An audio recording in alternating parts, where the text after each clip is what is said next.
And the biggest thing to know going in is your videos are going to look crappy. You're going to be nervous. It's not going to come across like you think in the beginning. You're going to fail and fail and fail and fail, as cheesy and cliche as it sounds, but like you just keep doing it. What's up, guys? Thanks for tuning in to the Why Influence podcast, where we interview influencers about their why and motivation for influencing. I'm your host, Jeremy Segal, and today our guest is Keith Martin from Gamesky. Keith just quit his job to do YouTube full time. He creates YouTube videos primarily reviewing headphones, but also makes videos on a variety of other topics. He has over 55,000 subscribers with over 18 million views. Without giving more spoilers, let's jump into the interview.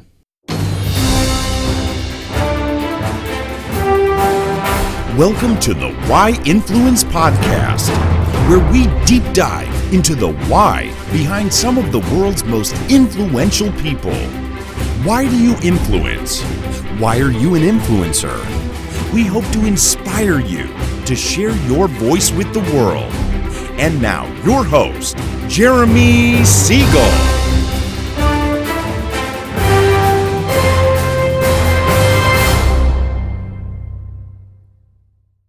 Keith, thanks so much for coming on the show. Before we jump into your why, I'd like to ask a few questions about your background so our audience can learn a little bit more about you. Okay, sounds good. And thank you for having me on too. Yeah, of course. Thanks for coming on. So can you tell us a little bit about your background, maybe your personal and professional background, a little bit about your history? It's kind of strange, actually. It's one of those like roller coaster things that you usually hear about. I guess I'll go back to high school. We'll go back that far. Well, other than the fact that like music's always been this like huge part of my life, and I've always wanted to do something pertaining to music, even though I can't play anything. But I've always listened to music, picked it apart, and so headphones in general have always been something I've just had this appreciation for. But growing up, I actually thought I was going to be a baseball player. Like that was my thing all the way up until I was a freshman in high school and I got a senior pregnant. So at the age of 15, when you find out like you have a kid on the way, like everything at that point completely changes. And at that point I was working, I had to work multiple jobs and go to school at the same time. So at that point I kind of just realized the rest of my life I'm probably going to have to work 2 or 3 jobs. And I kind of just accepted that at that point. For many years, it was like that. To build it to this point to where instead of working retail and working jobs like that, which I think everybody definitely needs to come up in that to get an appreciation for dealing with people in general, I learned that I had to just kind of bust my tail to move up in the world, at least job wise. And I thought, that was going to be my main goal, is just build up and work to that point. But then you realize a lot of things that you don't like what you do. You're not passionate about it. And so you lose, you're never really interested in going to work every day. I've always done like graphic design stuff on the side and a lot of different things like that. And so YouTube just kind of started with me wanting to start a channel, one, to be able to talk to people that have the same interests that I do, but also at the same time, as much as I enjoyed headphones and enjoyed music, there's also kind of a way to maybe get free stuff from companies so that I don't have to buy all this stuff, or at least a way to maybe make a little bit of money to kind of compensate for, money that goes into headphones. It slowly built as that. I've been doing this now 5 years. You just kind of learn along the way. You build your audience. You kind of see what works, what doesn't, what you like doing, and what you don't.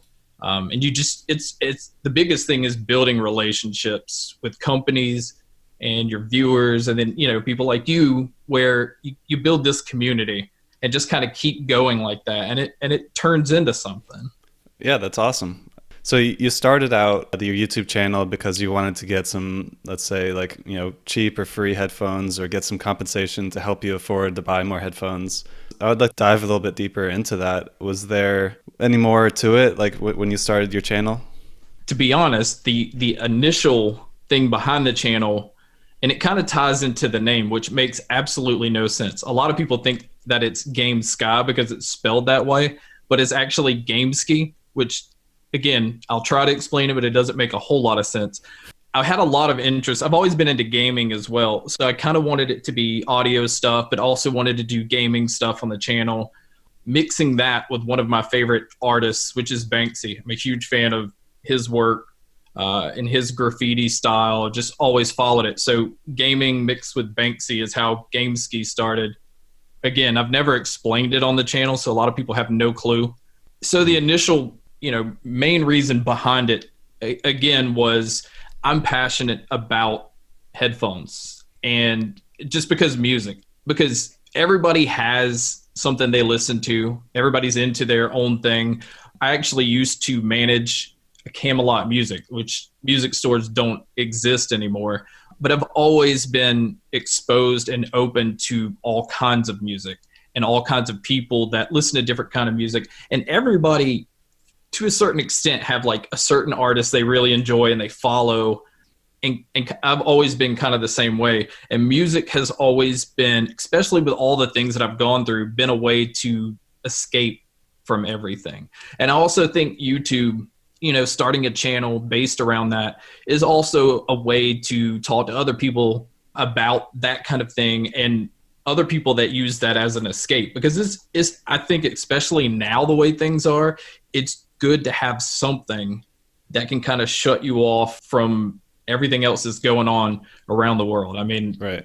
Obviously crazy stuff's going on, but when you put headphones on, you're into that music. And at that moment, you're not, at least I'm not thinking about anything else. So the YouTube channel was important because, again, it's always been such a huge deal. And I'm picky about music. And I know when you go into a store, you're kind of confused because there's a lot of options when you're buying headphones. And usually the only brands people know about are the ones that are marketed and kind of thrown in your face all the time. Like, people know Beats, or people know Bose or Skull Candy or Sony. And then that's kind of that's it.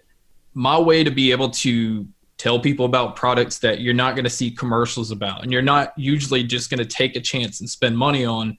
That's one of the things I've actually really enjoyed over the course of doing this. All right, so you started the channel because partly to build a little bit of a community of other people of like-mindedness, to try to get a little bit of passive income or just contribute towards getting some initial headphones and then getting some free gear. And that's sort of the beginning. Right.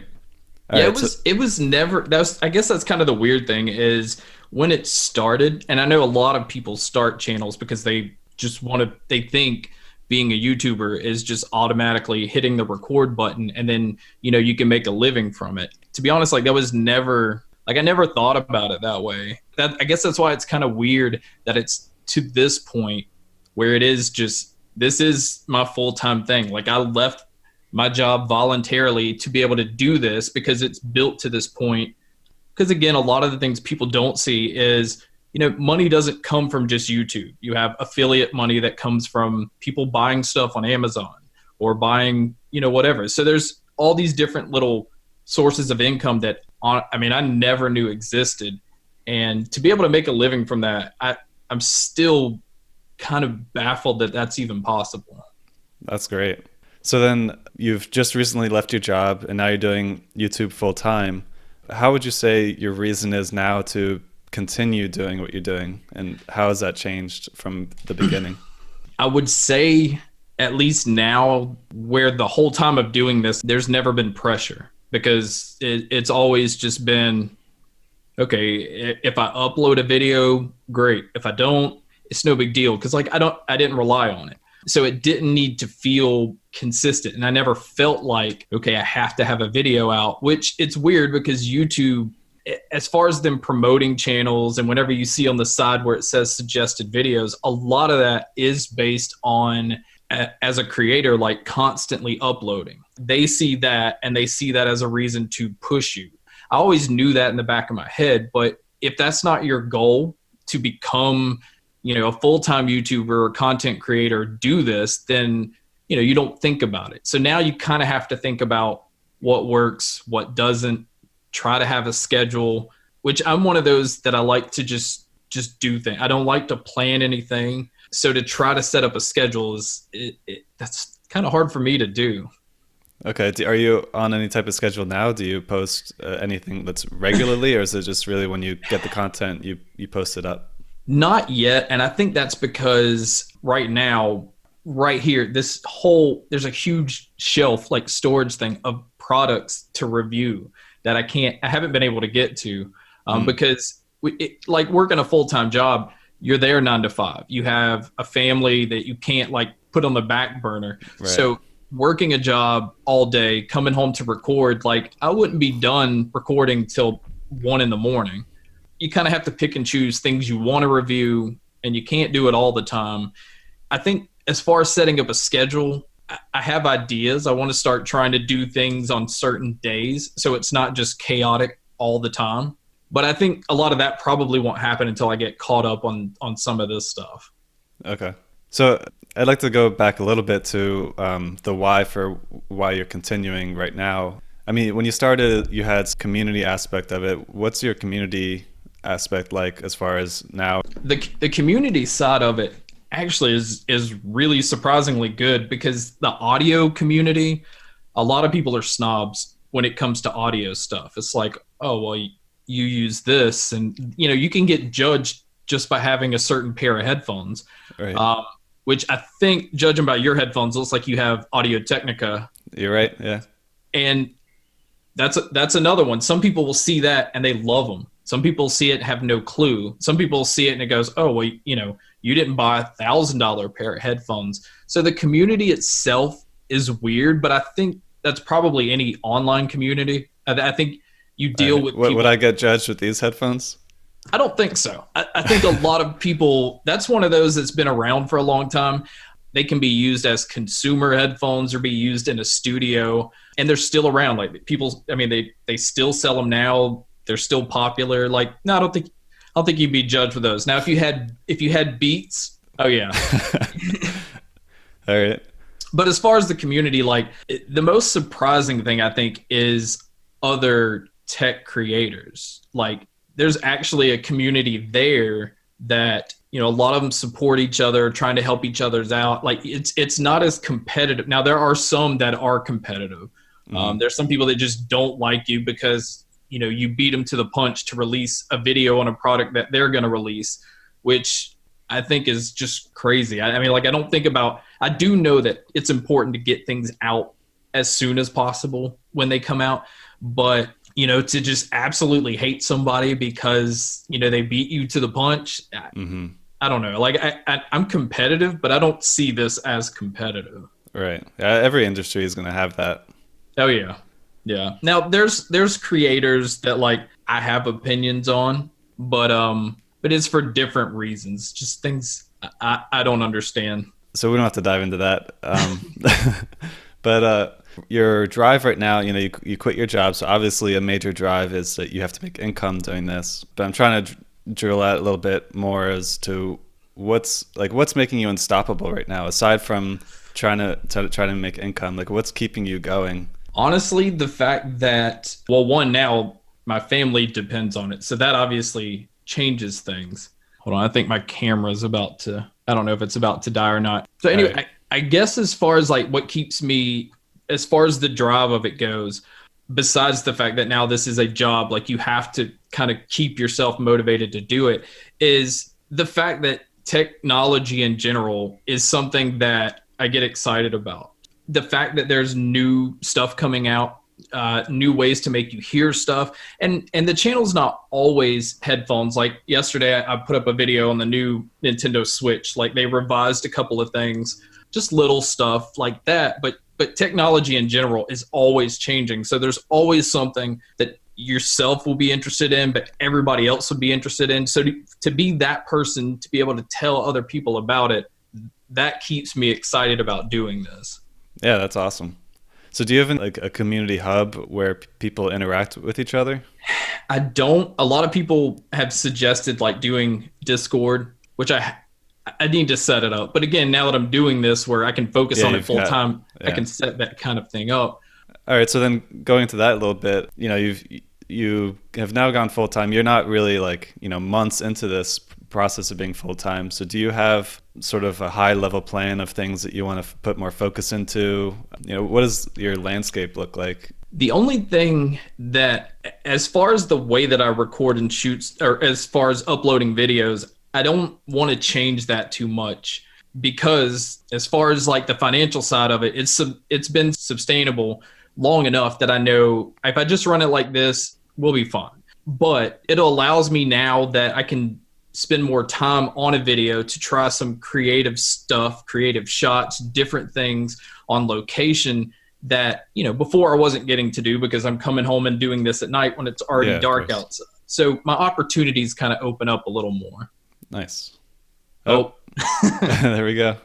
All right. So then let's dive a little bit into your past and the beginnings a little bit, because before we started this interview, you talked a little bit about how you were introverted. Do you mind talking about maybe some... Oh. Yep. I had to switch to a webcam. So did you have any barriers to overcome in the early days, either personal or physical?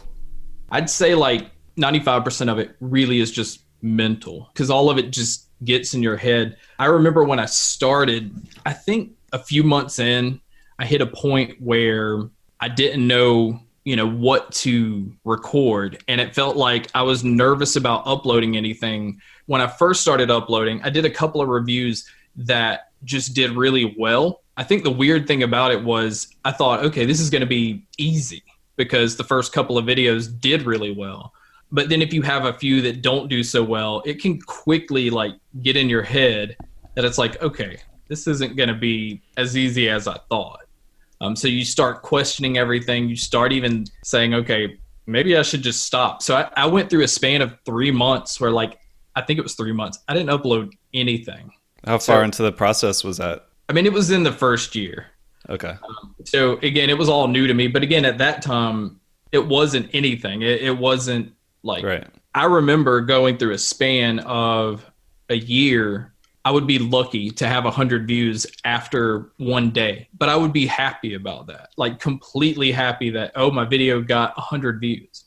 And even the way YouTube works, like you have to hit a certain amount before they'll even cut you a check. So you'd go 2 to 3 months without even getting paid because you didn't hit that threshold. And so the way it was then as compared to what it is now is so much different. But I did. I mean, mentally, you just go through, I can't do this. And also the fact that that it's already pulling you away from, spending time with your family. Because people will see a 10-minute video and think that, oh, well, they only spent 10 minutes on it. And it's, at least the way that I shoot, it is so much different than that. The editing process, and I'm sure you understand, because even editing us talking here, cutting out where we're saying, or there's a blank space, trying to keep things or flowing. when the camera goes out. Yeah, like that. Which I'm also talking and trying to fix at the same time. But, there's a lot of things that can easily derail you from doing this type of thing. And it's definitely hit me at several points where it's like you just have to balance out your normal life, which is hard to do with a job and with kids, and it's so hard to do. Yeah, I interviewed someone the other day who has a podcast, and she does 5 interviews a week, and she also has her own business where she does work. And it's like, how do you work on top of that? Yeah, I don't know. And I think you kind of have to decide too if it's going to be quantity or quality. I think you could put out stuff left and right if you want, and then your quality is going to drop. At least I don't think you could personally do both. And some people can do that. They can put out 5 podcasts a week, but it's just going to be scatterbrained all over the place. And I think it'll affect, people coming back to watch you over and over again. Yeah, it's either that or you need like a team. Like one of the guys I interviewed, he does YouTube content for creators, and he'll rent an Airbnb, bring a team in, he'll record 30 days of content of the person, send it. He's got a team of 14 people who do like, the images and the editing, all that stuff. And like he creates just daily content for a bunch of channels, and it takes a lot of work. It's a full, it's a legit thing. I think if it ever gets to a point to having a team, that would make all the difference in the world. If I could have somebody that edits, the editing alone it's a pain, but if you could cut that out, then obviously can release a lot more content. Right. You could probably double what you're doing. Oh yeah, easily. And I think it's because editing, I sit there and just start to pick things apart. And I have a background as far as I used to do a lot of photography. And so like even product shots, it's all about angles. I'm picky about lighting, and being an audio person, I'm picky about like the music I use, even though I turn it down to the point that like most people can't even hear it in the video anyway. But in my head, I know it's there. I know I want it to sound a certain way. All right. So what about like the first video you put out there? What was it like doing that? Were you really outside your comfort zone for that? Oh yeah. Yeah. Big time. The first video I ever did, I actually had a friend of mine. He does like documentary, like short independent films and stuff like that. He recorded it because I didn't know anything about videoing at all. So I went over to his place to record it. And it's weird because I'm like in front of a blank wall. There's like a plant on this side and a plant on this side. So it looks like I'm doing the review between two ferns. Like that's exactly what it looks like. It's the weirdest thing. And it was on a pair of headphones, but I never even showed any kind of footage of the headphones. Like the most you got to see it was me holding it like back here. But again, I think that's where like you learn stuff, because obviously in the comments they were like, okay, it was a good review, but you didn't show the product. And so you're like, crap, I didn't even think about that. Right. So at least you get that feedback and then you can make the changes. Right. But I mean, because constructive criticism is nice, which obviously is different than people just blatantly giving their opinion strongly. Constructive criticism has helped a lot along the way. That's been the bad thing about this, is with being somebody that, I don't want to say a perfectionist, but somebody that overthinks things. It's like, okay, I need this light, I need this camera, I need this microphone. You start to invest in a lot of things you didn't think about in the beginning. In the beginning, did you what did your hardware situation look like? For a long time, I actually just shot with a webcam. It was like the Logitech C920 that is still around, that a lot of people use. But for the longest time, it was with a webcam. I've shot with a little point and shoot camera. I think the weirdest one was I had an iPad sitting on a ladder because I didn't have a tripod, but it was on a ladder to a point where it was like angled just right so it wouldn't fall over, but could still somewhat get me framed pretty well in the shot. And as far as audio, it was just straight into the camera, which is the worst way to record. That kind of stuff you learn along the way. But it got you going. You got out there and you... Exactly. And that's... If anybody, as far as the biggest piece of advice, and I hope I'm not like jumping into one of your questions. Go for it. The biggest piece of advice I can give anybody is, a lot of people are nervous because they don't have, the camera of the person they're watching, or they don't have the lighting. And a lot of people are just nervous to put themselves out there. And the biggest thing to know going in is your videos are going to look crappy. You're going to be nervous. It's not going to come across like you think in the beginning. You're going to fail and fail and fail and fail, as cheesy and cliche as it sounds, but like you just keep doing it. You'll learn to, I want to change this here, or maybe I should do this. But if you don't do it, you'll have no clue. And if you just expect that it should work right out of the gate, then it's not going to work, because you're already setting it up here and you're not going to hit that. Like, I think being an influencer is all about slowly building to that point. I think people that start here just immediately, and I think that's kind of what happened with me. It wasn't a huge thing, but doing the video that did pretty well as my first video, I expected that every video would just get these kind of numbers. Mentally, if it doesn't hit that point, you shut down, or I think that's why a lot of people quit easily. Yeah, the numbers game. Oh yeah. Yeah. And it's bad, because I think there's some incredible people out there that don't have top tier numbers. And it even like with tech stuff, really you have like this core group of, I would say maybe 5 or 6 tech people. Everybody knows, everybody watches their stuff. And outside of that, there's so many people that do it that they just get overlooked. And I hate that because, companies are sending out these products to the big YouTubers that are going to get the most exposure first. And so by the time these other guys get to review the stuff, people are kind of moved on, or they've already heard enough info about it that they're not as interested. So you kind of also have to come with something completely different to have That people. makes sense. Yeah. And it's hard to do that because you don't want to, at least me, you don't want to be fake. Like you're just pushing to try to be over the top, or you're almost like a clown act just to get attention. It's a lot of energy to be fake, on yourself, and then that comes across for the audience. They don't see an authentic person being themselves and being vulnerable, or sharing the truth of things. I think that has a lot of value. And I think it's hard too, because one thing, and I still haven't been able to do this yet, but as soon as I hit record on the camera, my mind goes to like, I need to cover this. I need to do this. I need to do this. So it's very hard to just relax and be yourself and talk about something when I hit the record button, and it's just me, but I feel like I go into like broadcaster mode where I feel like my voice needs to sound like this.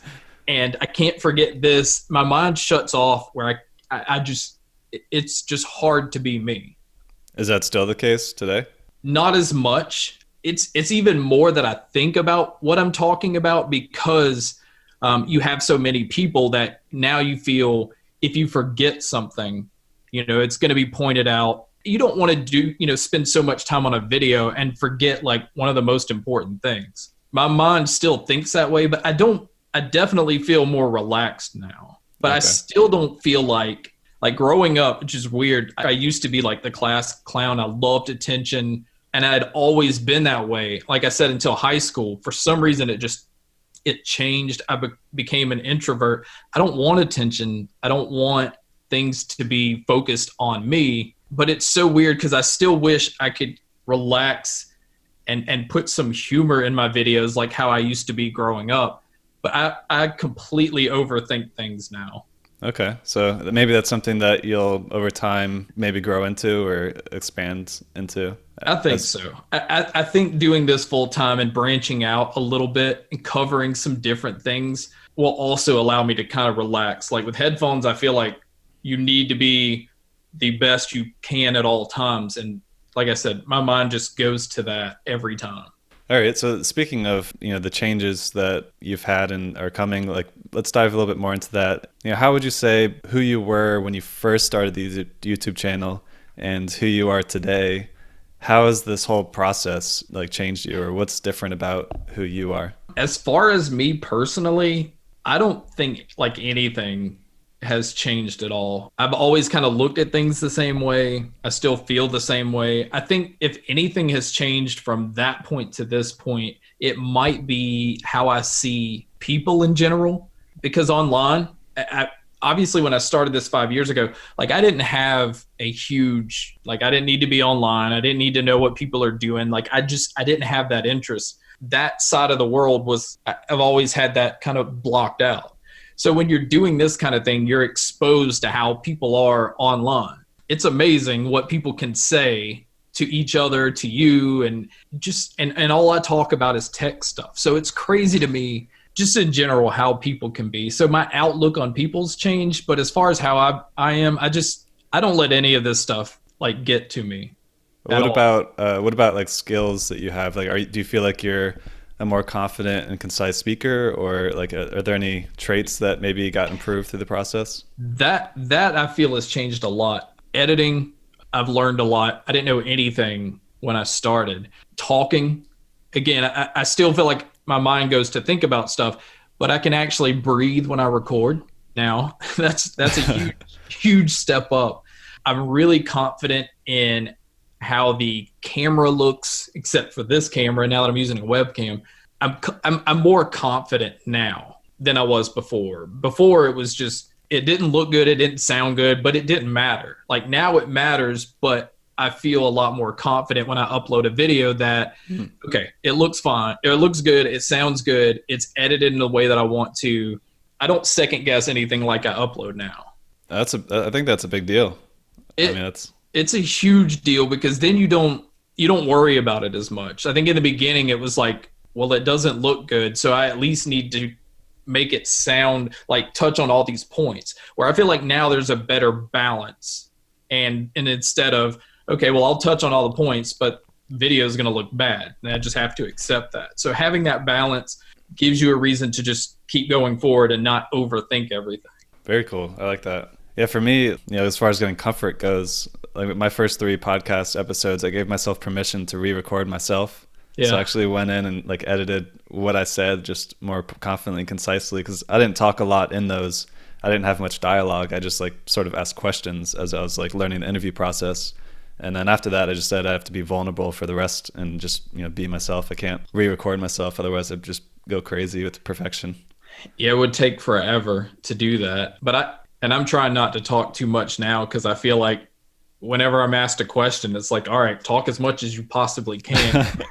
No, you're doing great. This is a ton of value, and it's insight into your world and like your journey. So I think it's a ton of value. It's awesome. Thank you. You've got a lot of subscribers now. You've gotten a ton of views. Have you ever had people reach out to you and just say like how big of an impact you've had on them? And is there like a memorable story of someone that maybe like touched your heart, or something that's just like memorable that comes up for you that someone reached out and to you about? Because of the subscriber count, one thing that I find is weird, I've always made it a point to try to respond to as many as possible. In the beginning, I really would just respond to everybody. So that's been one of those things, like people have always pointed out that first off, they're surprised I even responded. And some people are like, man, that made my day. Like, I can't believe you responded. And it's weird because like, I don't see myself as like anybody. I just upload videos. I really don't see it any differently. So if somebody sees that as like a big deal, it starts to make you think people see you this way. It's interesting. But as far as something that really just stuck with me is I had somebody comment before that, and I did a video on, I used to kind of cover random topics. So I did a video on like kind of dealing with depression, and to have so many people comment that are going through that same kind of thing, that one, when I uploaded the video, I didn't think hardly anybody would watch, but there's some people, just the things that they explained, the way they talked about it, you realize there's a lot of people going through that kind of thing. And then you have the ability to kind of talk to those people about that kind of stuff. And it might help somebody, it might not, but you can tell to some people it meant something. Like somebody they watched is kind of going through some of the stuff that they're going through. I don't know. There were several of those that kind of stuck with me. And those are mostly coming through as comments on YouTube, or how? Yeah, most of those are comments. I've had a few people, because my email address is out there for businesses that want to contact me. There have been people that have reached out to me through email to give a much lengthier response, or maybe something they didn't want to share, stuff like that. It's been a long time because I really don't cover and talk about things like that.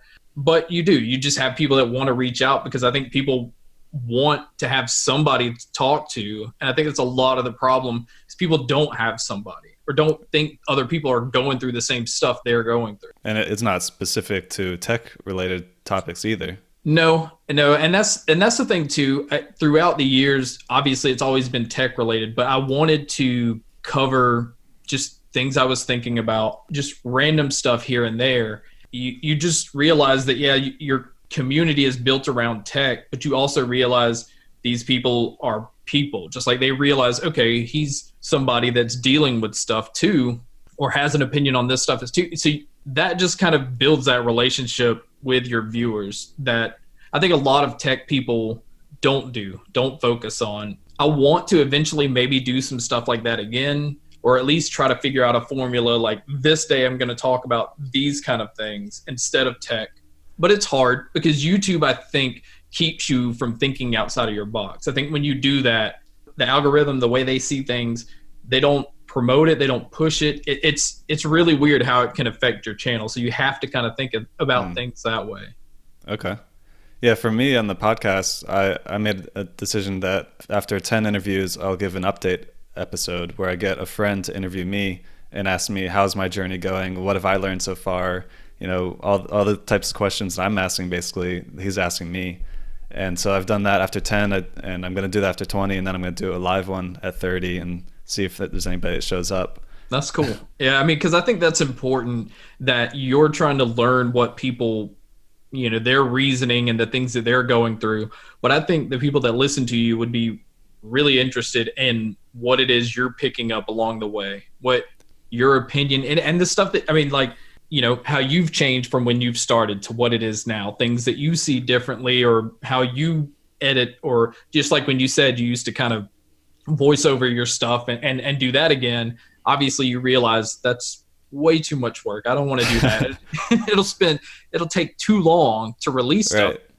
Right. Yeah, I sort of try to share myself and be vulnerable because, a lot of people I interview are you're 5 years into this, right? Like you may not really remember specifically what it's like to start out. So I'm sort of starting from scratch as like someone who's very behind the scenes person and introvert, to like putting myself out there and then sharing my journey. That way they can see me from the ground up as I'm like talking to experts like you who have been doing this for a long time.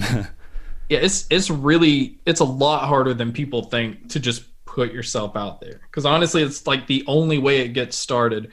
And I think that so many people are used to like taking pictures and sharing that kind of stuff online that it's really hard to sit here with a camera capturing everything and you're just talking. Like all of that you're doing, you're putting out there online. It's a lot harder than people think. Right. Yeah, I agree. So content creation is a lot of work. You have to do a lot of editing. You've got a shelf full of material that you could be reviewing. Yeah. So over the years, have you struggled? You talked about how you left doing YouTube for 3 months, but have you struggled with motivation? And if so, maybe can you share an example of a time that you really struggled and like maybe how you powered through that? Yeah, I mean, I've struggled with motivation a lot. I think, I don't know if it had to do with the fact that I didn't depend on it. So it was just kind of like hard to just keep going if you knew like, I don't need this. I'm doing it because I enjoy doing it. And if your life gets busy, or if you go through this whole stale views at certain times of the year, like especially if you're talking about products after Christmas, people aren't buying stuff. So people aren't watching stuff. Your views kind of go down. I don't care how big of a YouTuber you are, that gets to your head. You lose motivation because you realize that, well, like I said, with bigger creators, you're not one of those creators. You have to accept that you're not, because you can't, at least for the longest time in my mind, I would try to compete with them as far as numbers go. I knew I couldn't hit that, but I knew I need to pull this. And if you don't hit that number, like your motivation just keeps dropping. You're questioning everything. Like, am I doing this wrong? Am I not talking about this? Do I need to dial up the energy? There's so many things that go through your head that your motivation is lost because you're not enjoying it. You're just thinking about how many ways that you're doing it wrong. So, yeah, that makes sense. As far as the specific thing, it's hard to say specifically because your mind is always looking at numbers. Right. You always feel something could be better. Yeah, actually, Elaine Fluker, was one of my guests. She gave a good quote that talks about this, which is, you can't compare your chapter 1 to someone else's chapter 20. Right. And that's a good example, because if you go back, and I used to do this with certain creators, if you look at like some of the ones that are big and some of the people that you follow, if you go back and look at their old stuff, it wasn't any better than your stuff. They had to learn this along the way. They had to build it to have a crew of people doing the work for them. They built these relationships with companies that like you're just starting to try and build. I guess it's a competitive nature of, well, I just want to do what they do the way that they do it. So when you had those instances, maybe after the holidays when your views drop, or when you create a video that you put out in a competitive manner to someone who has more followers than you, and you're not hitting those goals, what did you do to overcome that motivation barrier that came from that? Honestly, other than overthink it, I still went back to just doing things the way that I do them, because I realized, yeah, there's certain videos that'll do well, but I didn't do anything different then than I did with this video. You just have to expect or understand that, okay, well, YouTube's not recommending or suggesting your video. It's nothing you did. Just keep doing it and know that, okay, maybe the next video will be one that catches on. Because a lot of social media, YouTube type stuff, it's all about, okay, well, one catches fire, it's thrown on this website, this website, this website, because you're talking about a product. Maybe you showed it in a way where, people, it's easy for them to put that out there because they want their viewers or whoever to see it. It's not something that you have control over. You just have to understand you don't have that control and just keep doing things the way that you know how to do them. All right. When the views dropped or when you didn't hit those goals is sort of like keeping you grounded. And then you're just like, okay, let me just keep doing it the way I normally do it and just keep the grind going. Oh, yeah. You could have like several videos in a row that do extremely, extremely well. And it immediately goes to your head that, well, I can release a video on any product and it should easily hit this number. I think it's important to just constantly be grounded. So your mind's not up here because, again, your motivation will be shot. You're going to be let down. You can't expect, especially on YouTube or any platform, that it's always going to be a certain number or a certain, like, you have no control over that. All right. That makes sense. All right. So, you've just recently left your job. You're doing YouTube full time. What's inspiring you most about the future? What are you looking forward to the most being where you are at today? The inspiration now is just to see where it can go, where it can grow to. It's weird because 5 years ago, when I started the channel, it wasn't even an office. It was a little table set next to the bed in a bedroom. And in fact, that same table is this one that I have my mic and stuff set up on when I record. So it's gone from, I shot my videos in a bedroom. I moved into like a very big closet that we had. We just cleared everything out and turned that into like a little studio space. So for the longest time, I was recording in a closet to now I have my own office space that I was able to design and do things the way that I want that revolves around the channel. It has its own look. All of this stuff has come from not having anything when I started. So I think to just know that it's just continuously changing and growing, I'm really interested to see where it ends up or where it keeps going. Because obviously all this stuff can just continue to grow, but at the same time, it could also grow to a point to where, okay, I left my job. Maybe my wife gets the opportunity to leave hers. This type of job you can do anywhere. Like, I don't have to be here. So when the kids move out, if we want to travel or if we want to move to, like, we really love New York, as weird as it sounds, because I've lived in Georgia my whole life, like this smallish town. We visited it several times. We would love to live there. But the fact that I could just pick this up and do this anywhere, having that freedom is also, 5 years ago, I never would have thought was possible. Right. Yeah, that's huge. Speaking on that, like, I'm excited to hear where things go. And I'm sure a lot of listeners are too. So hopefully some of them will come join you on your journey. But also I'd love to bring you on the show again sometime in the future as your journey evolves, because it sounds like it's a fast moving pace and you're in the transition period right now. Yeah, it's completely transition. It's so weird because for so long, it slowly grows, like barely. And then eventually you just hit this point where numbers just jump and consistency jumps. And it's like, it came out of nowhere.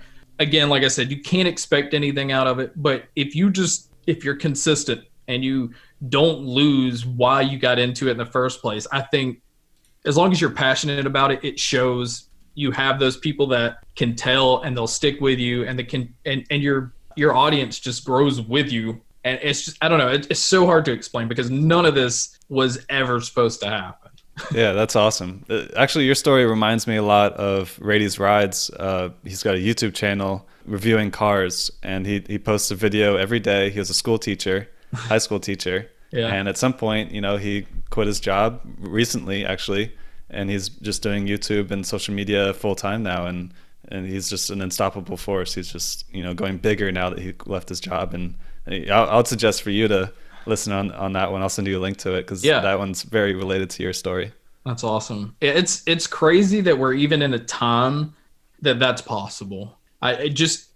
uploading videos to just share with people can lead to a point that you can just do this full time. And one of the weird things about that is you have people that don't understand it, like people in your family, like you're telling them, oh yeah, I'm going to be doing this full time, that they think you're insane. They're like, well, how do you even make money? Like, you have to explain the whole thing to them, but then you have to make them understand. Like, I think a lot of people's mentality is you have to go to college, you have to work your way up the corporate ladder to get to this certain point. And then that's like the dream scenario, where at times, like, yeah, I've thought that way, but to now think that like the ideal job is doing something that you just enjoy doing. Because like getting up, I don't think about this, even though it is a job. I spend more time at this than I would like my normal day job. It is a job, but if you're just doing something you like doing, at no point does it really just feel like work. You're just creating. Being a photographer, drawing and stuff when I grew up, like I've always loved creating stuff. So my wife just kind of said, like, now you get to create for a living. And it's so weird to think about it that way. But and she's one of those people that crunches numbers. She works at a bank. Like, her mind is always, and she's very organized. I'm completely the opposite. So for her to come to me and say, I think we're at a point where you should do this full time, like, and be behind that, it's really weird. That's huge. That's really awesome. Yeah.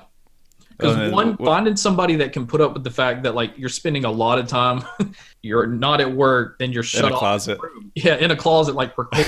What's awesome is that, I mean, this is basically a new beginning for you, right? And having this as the foundation that's already able to support you to some base level, and it's only going to be uphill from now, assuming no major changes happen to YouTube or something. Right. That's the one thing. There's no certainty, like, at all. But you can't control that. Right. That's part of the game. And that's why I think that for you, a good step is to have some kind of community hub, because then that can be really where they can interact with each other and stuff. So I think that whoever suggested for you to do Discord is a good suggestion. Yeah. Worth looking into. But I think so too. People, you could see it in the comment section. Like, somebody will ask about, well, what about these headphones?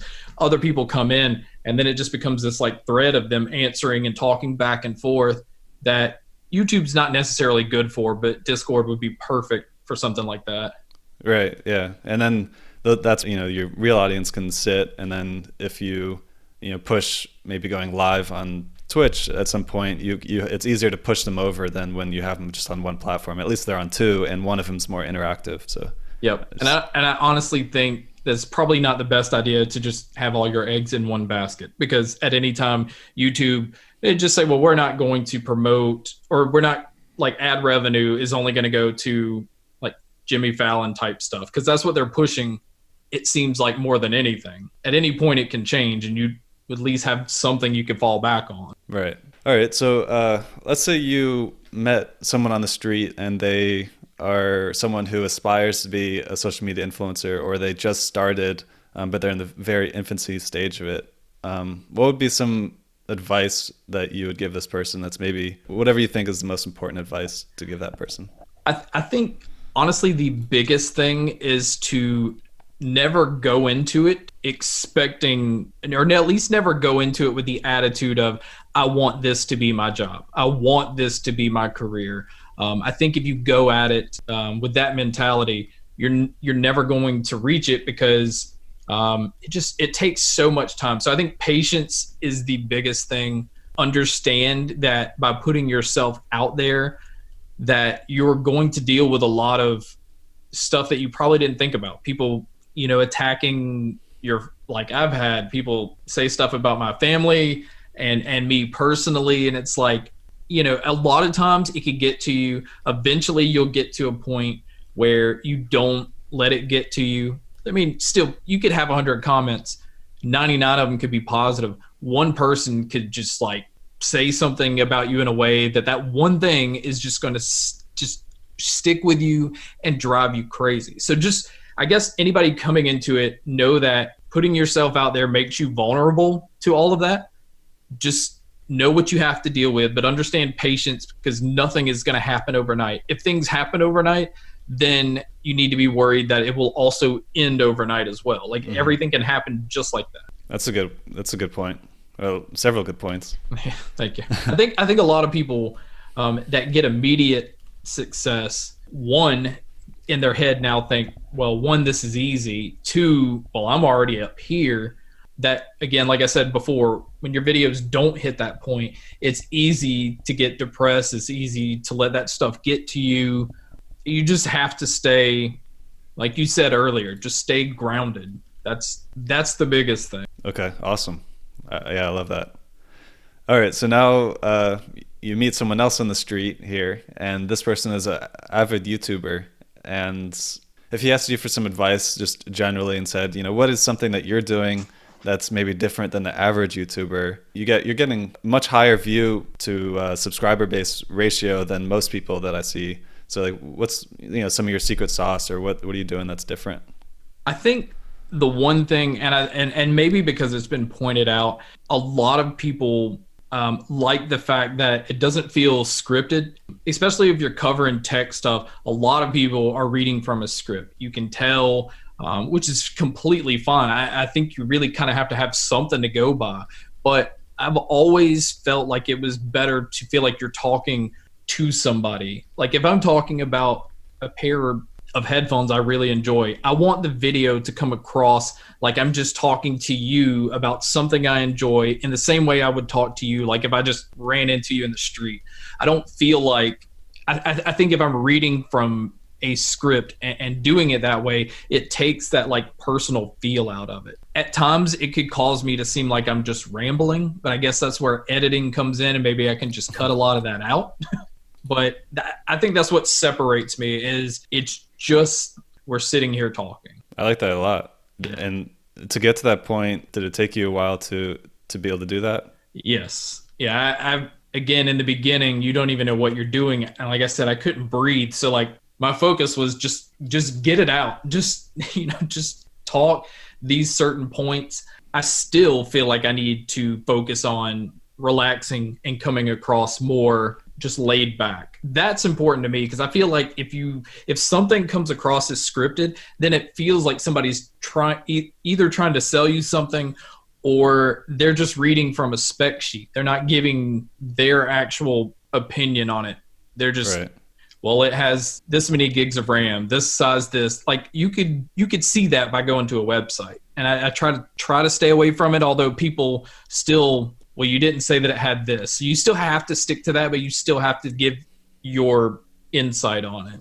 Yeah, that's great. That's really good advice. Well, Keith, I appreciate you coming on here and sharing your why. I'd like to end the podcast by giving you the opportunity to talk about your brand or your social accounts. I'll also link anything that you talk about, your other accounts, on our page for the podcast episode. But is there anything else you'd like to share with the audience? Maybe even something that you want to share that wasn't talked about? Just, any last words?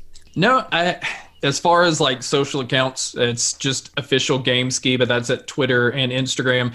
I rarely dive into that as much. I try to go from it still in the aspect of just let YouTube build its own thing. It's really important, like what you're doing, I think, where trying to figure out what people are doing, the stuff behind it. That one, I appreciate you having me on. Like I really do. Just being able to talk like this is one of the things I'm interested in. Like you're starting off, you're interested, like people, if you're interested in something, like the biggest thing is I strongly suggest like pursue it as much as you can. I think the big thing out of this is I want people to have the mentality of don't feel like you have to be successful. It needs to be a certain way that you've always been told, like growing up. I think being successful is, not being stressed out, not feeling like you have to compete with people financially because you can get into debt easily. Just understand, like, I think being successful is waking up, doing what you enjoy doing. And, that's it. Like having, a family that supports you is huge. I think like if my wife didn't, have that patience of knowing, he really enjoys doing this, maybe it'll become something. Just she allowed that all that time that I had to take away from things. Be around people that support you, do something you enjoy, and just, to me, that's what success is. Just this, like, it's hard to explain. Like to go from working a day job to this is what I do every day is that's crazy. Yeah, it's awesome because you could see all the passion radiating off you. Yeah, it's so weird, and again, that's one of the things that's weird because I'm an introvert. I'm quiet. Like I don't like to talk about myself or things, and for the longest time, there was nothing to get excited about. Like this excites me, so it's I don't know. It's different. Yeah, well, congrats again on your success Thank you. up to this point. Definitely looking forward to the future and where you're going. So I just want to thank you again for coming on the show, and I hope you have a great remainder of 2019, and I look forward to seeing your influence keep on growing. All right, thanks. You too. Thank you for having me on. Yeah, sure. Well, that concludes the episode. I want to take a moment to personally thank you for taking the time to tune in. I hope it was worth your time, and I hope you got a lot of value out of it. My favorite part of the episode was at the end when Keith was talking about what success looks like. He struggled to articulate it, but he kept saying success just looks like this. How happy he is right now just puts a smile on my face. Even as someone who makes content almost exclusively about headphones and tech products, when I asked about a time when he got a lot of feedback from impacting his community in a positive way, he brought up the time when he posted a video about depression. Keith said that his community is built around tech, but you have to realize people are just people. It goes to show that his community actually cares about him and what he has to say really about anything. He doesn't have to only create videos about headphones. I think that's how you really start to build super fans, when you're more vulnerable and you share things that not everybody knows about. I mean, there's probably people in his real community that doesn't know some of the things that he shares on his channel. So sharing these things makes his community feel special. It was pretty awesome just listening to Keith talk about how this doesn't feel like work. Even though he puts more time into it than he did at a normal job, he doesn't feel like he's working, and he loves what he's doing. He loves creating, and it's awesome to see that energy. And something else that comes up a lot is how important the support of your partner is. And he mentioned multiple times how supportive his wife has been, both with just talking about what he's doing and also being supportive with him leaving his job and doing this full time and doing it on the side. I mean, she's been really supportive, and that's been vital to his success. And that's something you hear a lot. So it's just really important that your partner or people that you spend time with understand how important it is for you to do whatever it is that you're doing.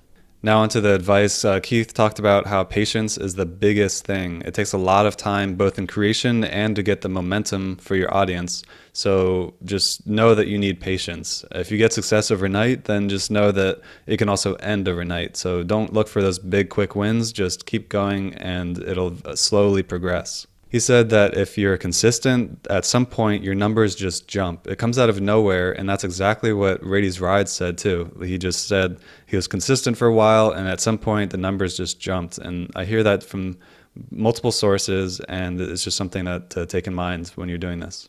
Keith warned us that you are putting yourself out there, so you're making yourself vulnerable. So you need to be ready to have the courage to withstand some potentially rough comments. I mean, you can get 100 comments on an episode and 90 of them being positive, but if there's one that's negative, that could be ruining your day. So just try not to focus on that one negative one and focus on the 99 positive and move on from there.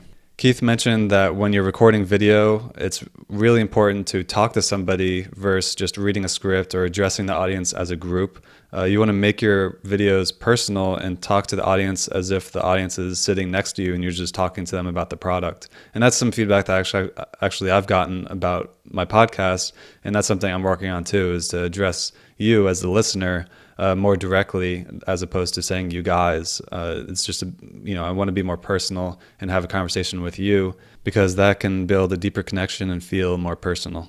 Keith said that it's really important not to lose your passion. So if you lose your why and you lose your passion, find a way to get back on track and bring that back in, because your audience is going to see that and it's going to be transparent, and you don't want to be fake on camera acting like that you're excited when you're not. So just have a real why that works for you and use that as your motivation.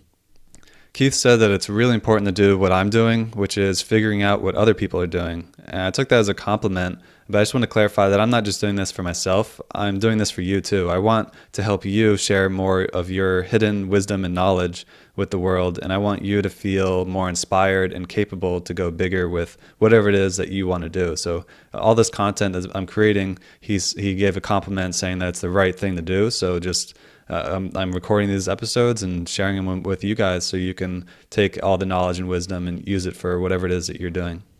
Crap, see, right there I said you guys. I should have just said I want to share this with you and make it more personal. So just a perfect example, I'm working on this, and I think it's important that when you make videos, like Keith said, that you talk to the audience and as an individual person who's there. Imagine them sitting next to you, and I'm trying to do the same with you. So I'm trying not to say you guys.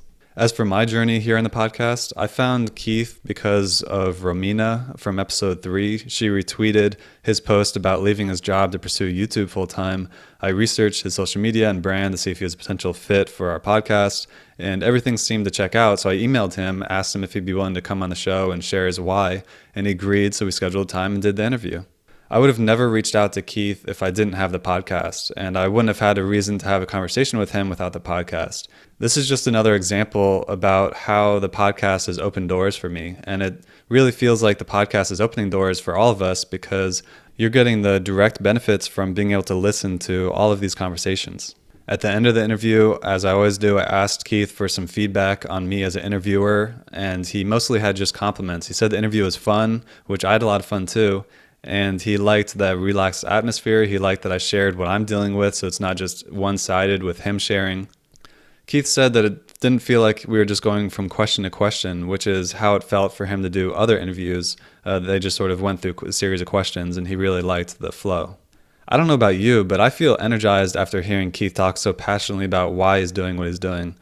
Okay, one thing I want to share is that I recently got an audit from some really seasoned and professional podcasters. They gave me a bunch of good tips. They listened to one of my episodes, they reviewed my content, and one thing that they mentioned is how you shouldn't start off just asking about the guest history. It makes the episode take a little bit slow to get ramped up. So I'm going to be shifting around how I'm beginning the episode so that we can get more into the meat of things much quicker. Another change that I recently did is that I'm ending the episode asking if there's any last words. And it really worked out well in this episode because Keith really just gave a ton of value at the end and shared some really deep wisdom and advice with us at the end. And we wouldn't have gotten that if I didn't ask for any last words. I did it for the first time last episode with Gene Greisman, the guy who becomes Abe Lincoln, and the same thing happened. So I'm going to incorporate that at the end of the episode so that we can get a ton of value and final words from our guests. If you liked this episode, then I strongly suggest you listen to episode 7 if you haven't already. That's Rady's Rides with Joe Rady. Joe is a high school teacher who recently went full-time YouTube. So it's just another amazing story. So if you haven't heard that one yet and you enjoyed this one, I would suggest you check out episode 7, Rady's Rides with Joe Rady. Oh man, I can't believe I almost forgot, but if you want to learn more about Keith and Gamesky, go to our website, whyinfluence.com, navigate to episode 18, Keith with Gamesky, and you'll find all the links to find Keith on YouTube and Instagram and Twitter, and you'll find more information on him, a couple of videos embedded on the page. You'll just find a bunch more information. So if you want to learn more about Keith, then just go to our website and navigate to the episode page, and you'll find more information there. Now, before you go, I just want you to take a moment to think about your friends and your family. Do you know anyone who struggles to share their hidden knowledge and wisdom on a larger level? Or do you know anyone who's trying to have more impact or have more influence? Just try to think of one person in your community who is looking for these things. All right, now that you've thought of this person, why don't you do them a favor? Why don't you take a quick moment right now and forward this episode to them? Tell them that this episode made you think of them and that you think that they would get a lot of value from listening to it. You never know how, if you just take this moment and share the episode with them, how it can open doors for you and this person to have conversations or build a deeper connection, as well as you don't know the level of impact that this could have on that person. Anyway, thank you for sticking it through to the end, and I look forward to seeing you in the next episode of the Why Influence podcast.